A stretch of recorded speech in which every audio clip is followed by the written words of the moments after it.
Hello, I'm Irma Baker. Welcome to our show. We're sponsored by Mature Services RSVP Volunteer Program, serving Medina and Summit counties. Our show today it's like a kaleidoscope here. We like to bring you interesting organizations, individuals, and activities in our viewing area. Today, we're looking at the Wadsworth Historical Society. We'll be right back after this message. RSVP of Summit County has been making a difference in our community since 1972. RSVP volunteers are increasing the quality of life by participating in programs and organizations that provide important services to the community. RSVP matches personal interests and skills with opportunities to serve. If you're interested in adding more meaning to your life and improving the lives of others, please call 330-253-4597, extension 166. Welcome back. Our guests today are Fran and John Weedi, and they are working with the Wadsworth Area Historical Society. I understand, John, that you're the curator there, and yes. Fran, you are an assistant. That's right. Well, it's great to have you with us today. Thank you. I know we have a very interesting area here, and so glad that there is a historical society preserving this. John, can you tell us a little bit about the Historical Society? Well, the Historical Society, I'm not too certain when it was started, but I joined it in 1976, and I became curator of the museum 2 years ago. And this is a volunteer position, isn't it? Yes. You're not paid for what you do there. No, it's all volunteer. And Fran, I guess you come along for the ride and help John. That's right. It's a package deal. Well, it's wonderful that you're housed in one of the old houses here in Wadsworth, the Johnson House, which is right by City Hall, right on High Street, isn't it? That's correct. That's correct. The Johnson House was bought by the city after the death of Dr. Myra Johnson, who was the last person to live in the house. The city owns the property, but they allow us to have the Historical Society inside. So it works out very well for us. Well, it was kind of iffy there for a while, wasn't it? Because the city didn't buy it with the intention of turning it into a historical society. That's correct. The city bought it with the intention that, you know, City Hall would be there, and this would make an addition to their parking lot. And fortunately, volunteers from the Historical Society thought, oh no, this would be terrible to, you know, move this historic house. And so they petitioned City Hall. And fortunately, with the help of the mayor, Cesar Carino was the mayor at the time, and some other city officials, and a lot of backup from the Historical Society, they were able to convince them that it would indeed make an addition to Wadsworth as a historical house. Well, I had the chance to go through the house a few weeks ago, and I was fascinated by some of the exhibits and artifacts that you have there. I remember walking into that kitchen and seeing that old stove. I didn't even know they had gas stoves back then. How far back in history does the house represent? Well, the house itself was built around 1850 by a Mr. Traver, who had the carriage works right across the street. Unfortunately, when Dr. Myra Johnson died, they had an auction, and there was nothing original left in the house. But on the other side, people gradually started bringing things back. And so we have, you know, we have Myra Johnson's medical bag. We have a lot of artifacts from Wadsworth that are old, that are living in the house, as you could say. One of the really early pieces that we just acquired within the last year is a sofa that came from the Pardee family. And the Pardee family, of course, is a very early name in Wadsworth history. What can you tell us about the Pardee family? Well, Aaron Pardee, who was the original settler from the Pardee family, traveled into Wadsworth, and he married someone from the area, and he and his wife had 9 children. They had 5 girls and 5 boys, and 4 girls. All of the boys, all of the men became lawyers. And they didn't all stay in town. The whole Pardee family did travel on west. But Don Pardee, who was one of the sons of Aaron, he became a judge. He became a circuit judge. And his circuit was Louisiana, down in that area. But he did build his vacation home, as he called it. He called it Vacation Ridge. And that was up at the edge of town, or in the early days, out of town. But it was on the rock cut, which is on Reimer Road. And there's nothing left of the house, but there is a very interesting large stone. It looks to be like a stone you would use to step into a carriage, and it has the words Pardee written on it. So that was the Pardee family. Aaron himself became the first mayor of Wadsworth. He was actually mayor twice, but he became mayor first in 1868. And he and his brother John, in the early days, had what was called the Old Stone Store, and that was right downtown. And he also had a legal, or his lawyer's office down there too. Well, Wadsworth has been a thriving community for a long, long time. And I've known, of course, about the Match Factory, which is probably what made the name of Wadsworth, was the blue tip matches. Tell us a little bit about, John, are you familiar with the background of the match company? Yes. The Ohio Match Company, or for that matter, all of the Ohio companies, were started by a Mr. Ed Young. And he was an entrepreneur and an industrialist. He could take an idea and develop it into a working process where you could manufacture items and make money at it. And he was very good at it. And his first venture was to open a match factory. And he got his ideas from O.C. Barber, who had just opened a match factory in Barberton, Ohio. And he said, if they can make matches in Barberton, we can make matches here in Wadsworth. We can make them better, and we can make them cheaper. And that he did. He was the toughest competition for O.C. Barber and the Diamond Match Company. In addition to the match company, the railroads were coming on stream, and there was a high demand for a special valve that injected steam into the pistons of a locomotive. And that's where the locomotive got its power to pull the heavy train cars.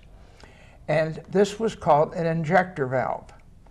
And Mr. Young said, you know, I think we can set up a factory and make injector valves and sell them and make some pretty good money. So he did. He started his business on Garfield Street, and because Garfield was running for president at the time, he named the company the Garfield Injector Company. But several years later, he said, now it's going to be the Ohio Injector Company. So the Ohio Injector Company operated here in business. As a matter of fact, the buildings for both the Ohio Match Company and the injector are out on Main Street just before you get to the railroad. It's wonderful that these buildings are still in town and people can relive the history just by rolling down the street. And you know something, I think, Fran, didn't you bring along one of the newspapers, one of the employee newspapers from the match company? Yes. It has a real interesting story about how the matches really became internationally known. Oh yes, they went all over the world. And in this particular issue of Match Tips, which is the name for the magazine, this is from September of 1955. And this little article says, "You're welcome, sir. Sir Winston Churchill, in a letter to OMC President Don Young, personally thanked the Ohio Match Company for the blue tip matches he received as a gift recently. In a recent letter, Sir Winston requested our wood stick household matches to light his famous cigars. They were promptly and specially shipped to Sir Winston by the traffic department. Here is the retired Prime Minister's personally signed letter of thanks. From Chartwell, Westerham, Kent, 28 August 1955. Dear Mr. Young, I have received the case of blue tip matches, which I understand your company has sent me as a gift. I am indeed gratified by this kindness and hope that you will convey my warm thanks to all concerned. Yours sincerely, signed, Sir Winston Churchill. What a wonderful bit of memorabilia to Right. have. I mean, you hardly think of a connection between Wadsworth and Winston Churchill. Right. But the match company, the valve company, these were all big industries here. But in the Johnson House itself, doesn't it kind of have a history of doctors? Oh, yes, yes. The first doctor that moved into the house moved in right after Mr. Traver had moved out and sold the house. And it was occupied by a Dr. Kramer. After Dr. Kramer, I'm not too sure who the residents of the house were, but in 1900, Dr. Robert Johnson came to Wadsworth, and he was a very important man. He was a doctor, but he was medically trained at a college. And prior to that time, not all doctors had college training. And not only was he a medical doctor of importance, but he also became the mayor of Wadsworth. And he was known all over town and had a pretty good reputation. About the time he was, Dr. Johnson had 3 daughters. His oldest daughter went to medical school, Western Reserve in Cleveland, got a medical degree, and when her father was just about ready to retire, she decided to move back to Wadsworth and take over her father's practice. So Dr. Myra Johnson operated the office here in Wadsworth up until the time just before she passed away, which was about, and I'm sorry I don't know the exact date, but it was around 1990. So that's how the house got the name the Johnson House. The Johnson House, yes. Right. Oh. And now the connection with the medical world, certainly that's a natural with having the doctors who had lived in the house for so long. But one of the things that I really like about the Johnson House is that this is a Wadsworth area historical society location. And you go beyond just the residents of the house. For instance, was it a Dr. Blah or a pharmacist Blah who was in the area? Yes. Tell us a little bit about Blah. Well, this is pharmacist Blau, and we acquired at the house a certificate showing that pharmacist Blau was a registered pharmacist in 1888, and in downtown Wadsworth he set up his drugstore.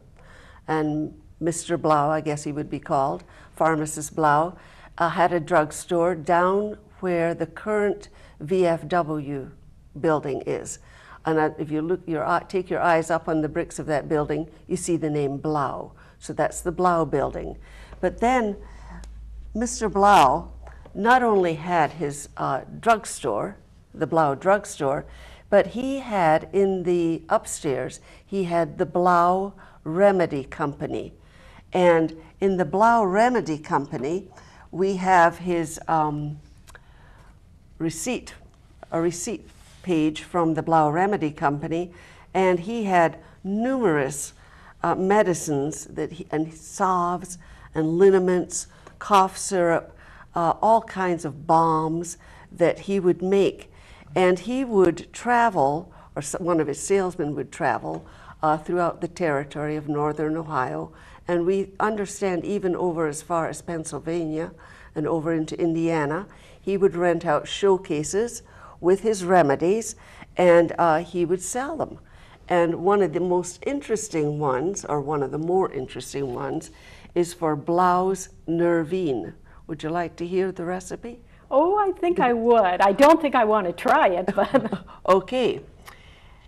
40 pounds of sodium bromide, 8 5/8 ounces of sodium benzate, 2.5 pounds of SE dandelion, don't know what the SE is for, 2.5 pints of cascara sugar or cascara aroma, glycerin, 20 pints, 100 pounds of sugar, sure to make anyone feel better, and 20 gallons of aqua, otherwise water. And this would be made up, it should measure 20 gallons when cold. 20 gallons when cold. So he would then bottle that, and his salesman would sell that around this three-state area. Right, he would travel around. And this was in the, well, starting in 1888. And we understand he was, in business for quite some time. It's wonderful that you have these kinds of artifacts there, and I know that at the house you have some more of these remedy formulae from Blau. There's quite a few. I'm not sure how we acquired them, but it's wonderful that someone brought them in. Yes. In the house, one of the fascinating rooms there, I think, is the military room. You want to talk a little bit about the military room? What's in that?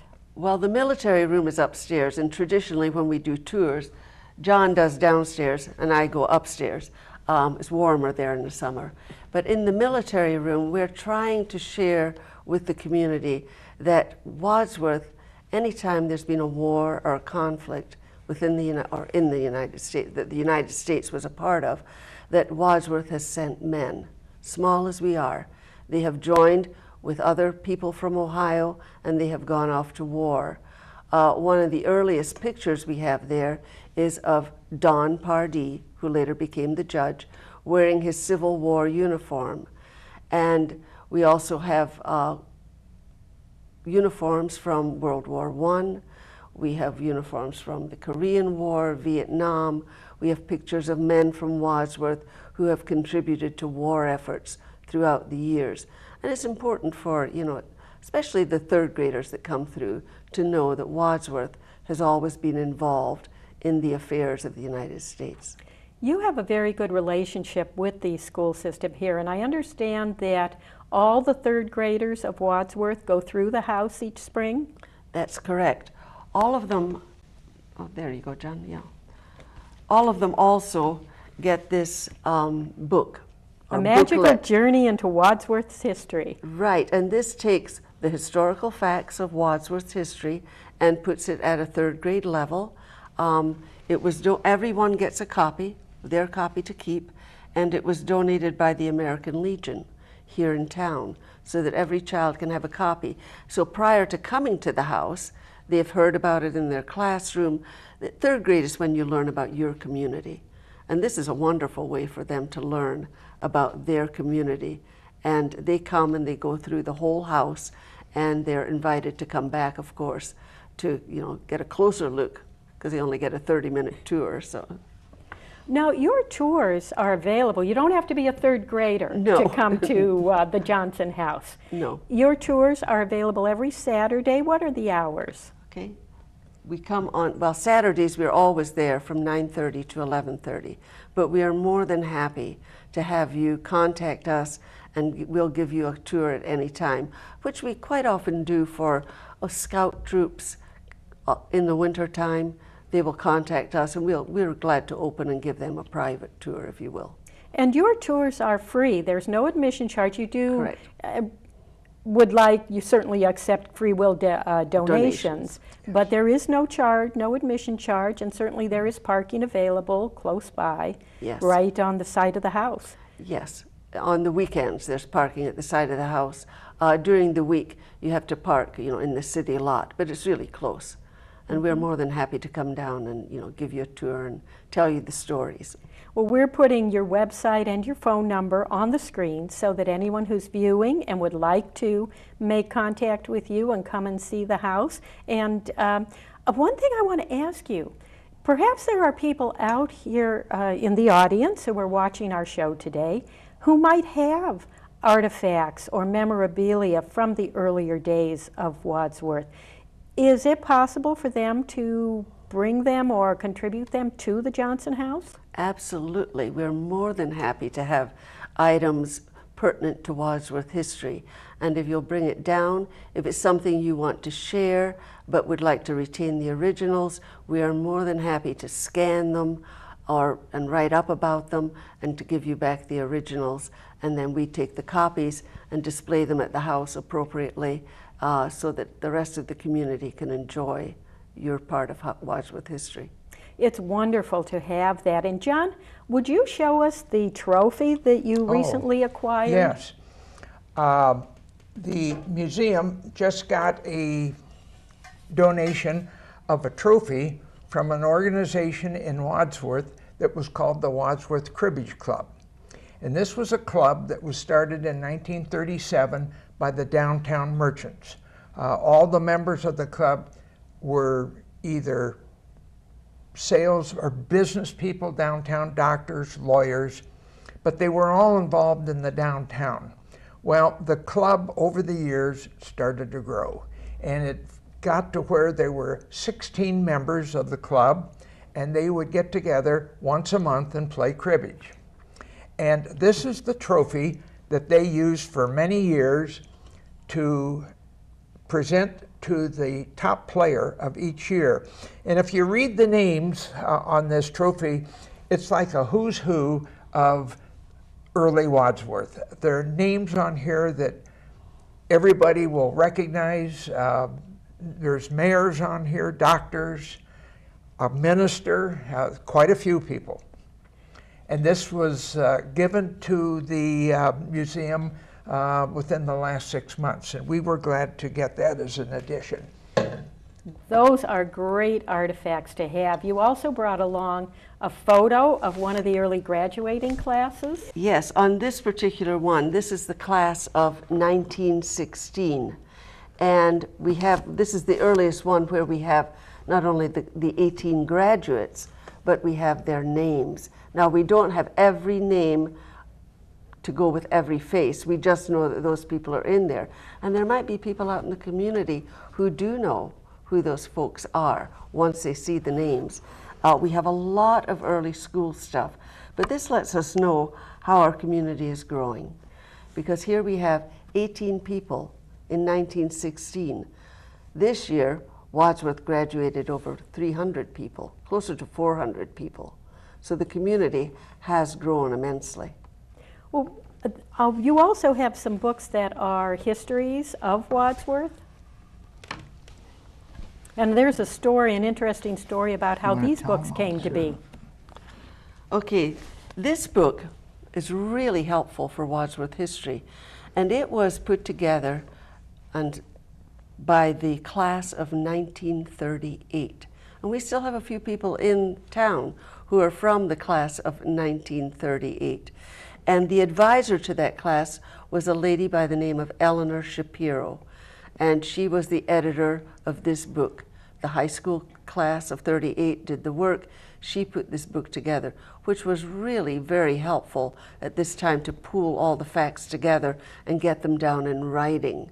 And it was called Center to City. By 1964, they felt the need to add some things to the book as time had passed by. And so Eleanor Shapiro added, and then they also put an index in. And this book is available down at the local library, as well as we have copies at the house. Wadsworth certainly has had a very broad history with all the industry that's been here, the professionals, your proximity to so many other centers in Ohio. It is an ideal location. I hope that many of our viewers will take the opportunity, certainly contact the Historical Society, contact Fran and John, and stop over and take a look at it. It's been wonderful having you with us today. There is so much more we could talk about. We hardly even talked about the downstairs of the house, but it is just wonderful. Thank you so much for being with us today, and thank you for watching our show today. We hope you've enjoyed it and that you remember our sponsor, RSVP Volunteer Program of Mature Services. It serves adults 55 and over with volunteer opportunities in the local community.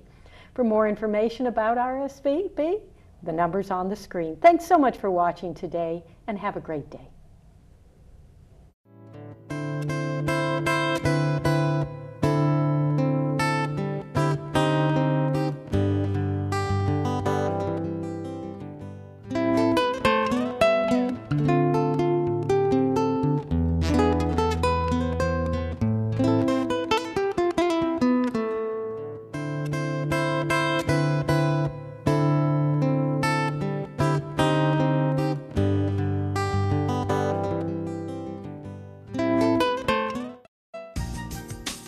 Since 1971, RSVP has been matching volunteers' talents to community needs.